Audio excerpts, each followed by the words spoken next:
नमस्कार दोस्तों, साथियों, मित्रों। आज का विषय बहुत गंभीर है।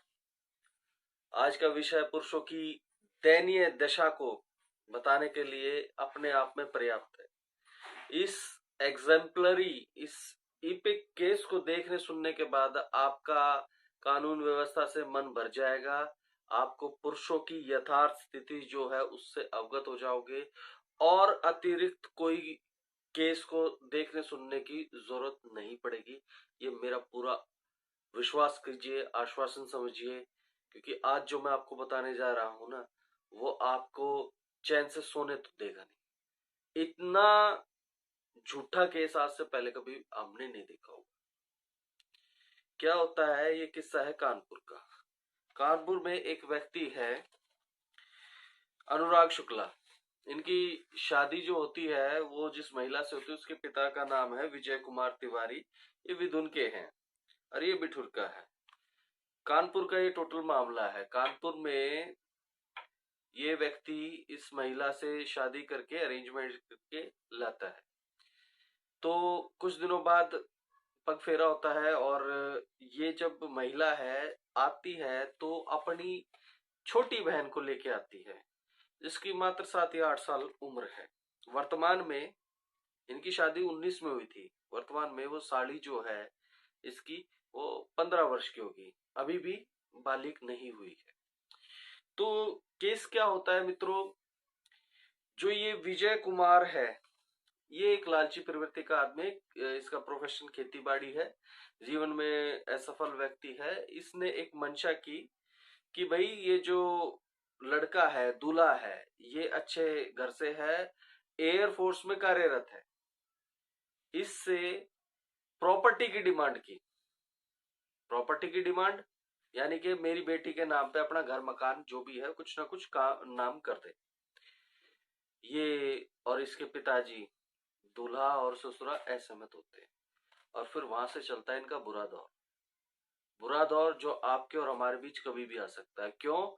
क्योंकि कानून ही इतने इतने गंदे, इतने ढीले हैं कि इसमें कोई भी आराम से फंस सकता है और सालों साल अपनी जिंदगी की मेहनत की कमाई तो गवाए गवाएगा। पुश्तैनी इज्जत, दादा लाई इज्जत जो है वो भी तार तार होते हैं, कोई ज्यादा वक्त नहीं लगेगा। तो आज का मामला काफी गंभीर है। मैं आपको केस की डिटेल्स बताता हूं कि 8 मार्च 2019 को जो दुल्हन की बहन है, छोटी बहन साड़ी, जिसकी 7 या 8 साल उम्र है, वो 9 बजे रात को चिल्लाने लगती है। जब चिल्लाती है तो बड़ी बहन आ जाती है, पूछती क्या हुआ क्या हुआ। तो वो कहती है कि मेरे को जीजू ने छेड़ा है, टच किया। जिस पर बयान पर ये महिला और इसका पिता विजय कुमार ये पुलिस में संपर्क नहीं करते, अभी कुछ नहीं करते।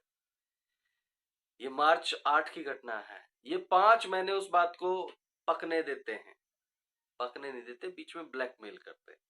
इधर जिन्होंने कुछ किया ही नहीं वे अपनी बात पे अड़िग रहते हैं और इनकी नेगोशिएशन की भाई बच्चे जो लड़की है उसके नाम पे कोई प्रॉपर्टी करते, वो नहीं करते। अंततः क्या होता है? अंततः ये होता है कि 3 अगस्त को रिपोर्ट दर्ज हो जाती है पास्को एक्ट में और 29 सितंबर को पुलिस अनुराग जो है, जो कि एयरफोर्स में है, उसको उठा लेती है और 17 अक्टूबर 2019 को छोड़ती है। ये टोटल 19 दिन जेल काटता है बंदा। कोई सबूत नहीं, कोई गवाह नहीं। एक लड़की ने कह दिया रात को अंधेरे में मेरे साथ कुछ हुआ था, और जो जीजा है उसके नाम पे 5 महीने बाद सोचे समझे षड्यंत्र के अनुसार एफआईआर कटवा के उसको अंदर करवा देते। बंदों के हौसलों को सलाम, नतमस्तक हूं मैं, ये तब भी नहीं टूटे। ना बाप टूटा ना बेटा टूटा, इन्होंने अपना केस जारी रखा। अब 19 को 17 अक्टूबर 19 को ये व्यक्ति छूटता है उससे और अपने साक्ष्य या अपने जो भी कुछ है आगे लड़ाई लड़ता है। दिसंबर 2021 को वो जो लड़की है, बच्ची है जिसने किया था, उसके बयान दर्ज होते हैं। उसने अपने सत्यता स्वीकार कर ली कि भाई ऐसा कुछ नहीं था, भास्कर एक्सक्लूसिव में आप देखेंगे तो वो बताती है कि मैंने एंटीबायोटिक की गोलियां ली थी वगैरह वगैरह, और मैं अधगचली नींद में थी तो मैंने ऐसी कही। ठीक है, अब कानून की विडंबना यहीं से शुरू होती है। जब दिसंबर 2021 को कोई व्यक्ति आपके सामने कह चुका है कि भाई ऐसे ऐसे है, और ये मेरा जो भी था फॉल्स वो था अनुमान, 5 साल हो गए, 2026 चल रहा है, 5 साल कोर्ट की कितनी तो तारीख भुगती होंगी, कितने तो वकीलों को पैसे दिए होंगे, आना जाना 100 तरीके के। आज यानी कि 7 मार्च 2026 को कोर्ट ये डिसाइड करके इस व्यक्ति अनुराग शुक्ला को बरी करता है। इनके वकील साहब हैं, वो भी आते हैं मीडिया में, अपनी जो भी एक विशेष राय होती है वो बताते हैं, और शुरू से इन्होंने बताया कि भाई ऐसे ऐसे ये जो महिला पक्ष था ये लालची और लोभी प्रवृत्ति का था, और शुरू दिन से ही इनसे पैसों की डिमांड रखता था, प्रॉपर्टी की डिमांड रखता था, और ये वाला पक्ष जो है ये सहमत नहीं हुआ, झुका नहीं, तो कानून के लूपहोल्स को सहारा लेते हुए पॉस्को एक्ट लगा दिया। एक गरीबवान व्यक्ति, एक कमाऊ बालक को जेल में रखा गया, समाज में उसको उसको लज्जित नजरों से देखने के लिए विवश हो गया वो व्यक्ति, अपने आत्मग्लानि से मरने तक की स्थिति पे आ जाते हैं ऐसे लोग। आप कितना कुछ पढ़ लिख के एक अचीव करते हो और ऐसे दिन देखने पड़ जाते हैं कुछ लालची तत्वों के कारण। वजह कानून है। 2019 में हुई कोई बात नहीं, 5 महीने बाद आप पुलिस ने भी लिख लिया, कोई तुक है इस बात का? आप कोई प्रोडक्ट लेते हो उसकी एक्सपायरी डेट है कि नहीं है? मैं महिला हूं, मैं नारी हूं, मैं 10 साल पहले के भी ऐसे कई मुकदमे आए हैं। 10 साल पहले जी इसने मेरा शोषण किया था। ये 5 महीने की पहले की हरकत, बच्चे की हरकत को पुलिस में आके वो करते हैं, पुलिस भी इंटरटेन करती है, रिपोर्ट लिखी जाती है। एक शरीफ आदमी को हवालात की हवा खानी पड़ती है, खानी पड़ेगी भी, आगे भी, आपको भी, हमको भी, क्योंकि ये तो कोई भी कर सकता है, इसका कोई साक्ष्य नहीं, कोई साक्षी नहीं। एक नारी है, कंप्लेंट करेगी और आपको जेल हवालात का मुंह देखना पड़ेगा। 2021 में, ये 19 में उसको 19 दिन की जेल हुई, आई थिंक। हाँ, 2021 में उस लड़की के बयान होते, बच्ची के, वहां पे वो कर देती है कि हाँ भाई ये व्यक्ति इनोसेंट है। मैं ये पूछता हूं 5 साल किस बात के लग गए तुम्हें? इस कानूनी व्यवस्था को 5 साल, एक बयान जो आ चुका उस पर कितने शोध करने पड़े? इससे जल्दी तो कोरोना की वैक्सीन बन चुकी थी। क्या तुम ये इस न्याय व्यवस्था में हम भरोसा कर सकते हैं क्या? ये न्याय व्यवस्था बिल्कुल सड़ी गली है, ये हमारे विरोध में बनी हुई है। अब जो ये पत्रकारिता दैनिक भास्कर ने की, मैंने और भी खंगाला है, किसी का इतना अच्छा वो नहीं है। इन्होंने पोल करा है, इन्होंने एक चुनाव किया है, ऑप्शंस दिए हैं। पहले हेडलाइन में आपको बता देता हूं। कानपुर में साली ने अपने जीजा पर पॉस्को एक्ट में झूठी रिपोर्ट दर्ज कराई। इस केस को कैसे देखते हैं आप? इसमें 3 ऑप्शन दिए। पहला, कोर्ट में इस तरह के बयान बदलना गलत है। सही बात है, कोर्ट का समय एनर्जी व्यर्थ करते हो आप लोग। कितने ही सीरियस केस होते हैं, जायज केस होते हैं, उन पर समय आवंटित होना चाहिए। दूसरा ऑप्शन, गलत रिपोर्ट दर्ज कराने वाली लड़की पर कार्रवाई हो। 100% सहमत, 100% सहमत।